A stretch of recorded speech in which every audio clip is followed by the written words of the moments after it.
ಸಂವಿಧಾನವನ್ನು ಉಳಿಸಲಿಕ್ಕೆ ಈಗಾಗಲೇ ಮಕ್ಕಳಿಗೆ ಸಂವಿಧಾನದ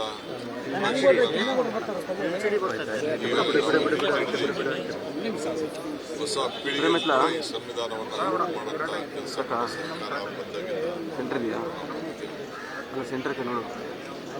ಇವತ್ತು ಕೂಡ ಪ್ರತಿಯೊಂದು ಕೂಡ ಇದರ ರಕ್ಷಣೆಗೆ ಸರ್ಕಾರ ನಾಳೆ ಬೆಳಗ್ಗೆ ಸಂವಿಧಾನ ಹಕ್ಕನ್ನೇ ಪಡೆದಂತ ಉದ್ಯೋಗ ಖಾತ್ರಿ ಯೋಜನೆ ತೊಂದರಾಗಿರೋದು ನಮಗೆಲ್ಲ ಆಶ್ಚರ್ಯ ಮಾಡಿದೆ. ರಾಷ್ಟ್ರಪಿತ ಮಹಾತ್ಮ ಗಾಂಧೀಜಿಯವರ ಹೆಸರಿನಲ್ಲಿ ಉದ್ಯೋಗ ಖಾತ್ರಿ ಯೋಜನೆಯನ್ನು ಏನು ಹೊಸ ರೂಪುಗೊಂಡು ಗ್ರಾಮೀಣ ಜನರ ಬದುಕನ್ನ ಉದ್ಯೋಗದ ಹಕ್ಕನೇ ನಮಗೆ ದೊರಕಿರುವುದರಿಂದ ನಾವು ದೇಶದ ಉದ್ದಕ್ಕೂ ಕೂಡ ಈ ಹೋರಾಟವನ್ನು ನಾವು ನಾಳೆ ಬೆಳಗ್ಗೆ ರಾಜಭವನ್ಗೆ ಚಲೋ ಕಾರ್ಯಕ್ರಮವನ್ನು ಇವತ್ತು ಹಮ್ಮಿಕೊಂಡಿದ್ದೇವೆ. ಇದಾದ ಮೇಲೆ ಪ್ರತಿ ತಾಲೂಕಿನಲ್ಲೂ ಕೂಡ ಕನಿಷ್ಠ 5 ಕಿಲೋಮೀಟರ್ ಪಾದಯಾತ್ರೆ ಕೂಡ ಹಮ್ಮಿಕೊಂಡು ಪ್ರತಿ ಪಂಚಾಯಿತಿಯಲ್ಲೂ ಕೂಡ ಈ ಒಂದು ಹೋರಾಟವನ್ನು ಹಮ್ಮಿಕೊಳ್ಳಿಕ್ಕೆ ಈಗಾಗಲೇ ನಾವು ಮಾರ್ಗದರ್ಶನವನ್ನು ನಮ್ಮೆಲ್ಲ ಪ್ರಜಾಪ್ರತಿನಿಧಿಗಳಿಗೆ, ಪಂಚಾಯತ್ ಸದಸ್ಯಗಳಿಗೆ ಮತ್ತು ಮುಖಂಡರುಗಳಿಗೆ ನೀಡಿದ್ದೇವೆ. ಸುಮಾರು 6,000 ಕೋಟಿ ರೂಪಾಯಿ ವರ್ಷಕ್ಕೂ ಕೂಡ ಈ ನರೇಗಾದಲ್ಲಿ ನಮ್ಮ ಗ್ರಾಮೀಣ ಪ್ರದೇಶದ ಅಭಿವೃದ್ಧಿಗೆ ಬಳಸಲಾಗಿತ್ತು. ಉದ್ಯೋಗ ಸಿಗ್ತಾ ಇತ್ತು. ಇದಕ್ಕೆಲ್ಲ ಕೂಡ ಮಾರಕವಾದಂತಹ ಹೊಸ ಯೋಜನೆ ಈಗ ನಾವು ವಿಧಾನಸೌಧದಲ್ಲಿ ಕೂಡ ನಿರ್ಣಯವನ್ನು ಮಾಡುವಂತಹ ಕಾರ್ಯಕ್ರಮಕ್ಕೆ ಈಗಾಗಲೇ ನಾವು ಸಜ್ಜಾಗಿದ್ದೇವೆ. ನಾವು ರೆಸಲ್ಯೂಷನ್ ಮಾಡ್ತೀವಿ, ಇದ್ರ ಬಗ್ಗೆ ಚರ್ಚೆ ಮಾಡ್ತೀವಿ, ರೆಸಲ್ಯೂಷನ್ ಮಾಡ್ತೀವಿ, ಇದನ್ನು ವಾಪಸ್ ತೆಗೆದುಕೊಳ್ಬೇಕು ಅಂತ ಹೇಳ್ತೀವಿ. ಯಾವ ರೀತಿ ರೈತರ ವಿಚಾರದಲ್ಲಿ ಕಾಯ್ದೆ ತಂದಿದ್ರು, ಯಾವ ವಾಪಸ್ ತೆಗೆದುಕೊಂಡ್ರು ಆ ರೀತಿ ತಗೊಳ್ಳೋವರೆಗೂ ಕೂಡ ಈ ಹೋರಾಟವನ್ನು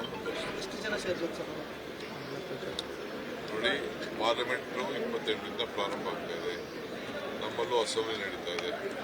ಆದರೂ ರಾಜಭವನ್ಗೆ ನಾವು ಚಲೋ ಕಾರ್ಯಕ್ರಮವನ್ನು ಹಮ್ಮಿಕೊಂಡಿದ್ದೀವಿ.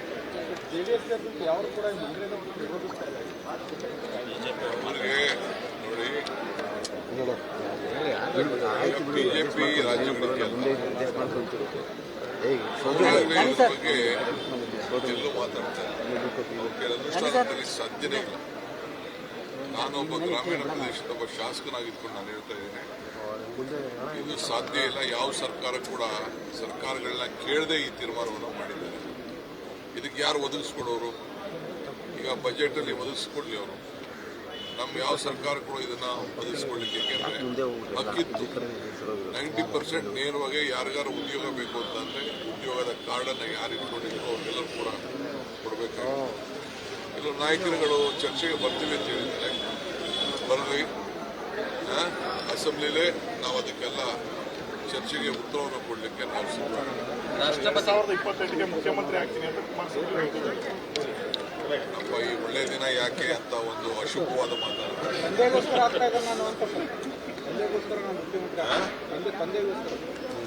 ನೋಡಪ್ಪ, ನಾವೆಲ್ಲ ಸರ್ವಿಸ್ ಮಾಡ್ತಾ ಇರೋದು ನಾಡಿನ ಜನತೆಗೋಸ್ಕರ, ಕುಟುಂಬಕ್ಕಲ್ಲ. ಕುಟುಂಬದ ಕೆಲವು ಅನೇಕ ಅವರ ಆಶಯ ಭಾವನೆಗಳು ತೊಂದರೆಯಿರೋದ್ರ ಬಗ್ಗೆ ಅವರು ಮಾತಾಡ್ಕೊಟ್ಟಿದ್ದಾರೆ. ನಾವು ದೇಶದ ಜನತೆಗೆ ನಾವು ರಾಜಕಾರಣ ಮಾಡ್ತೇವೆ.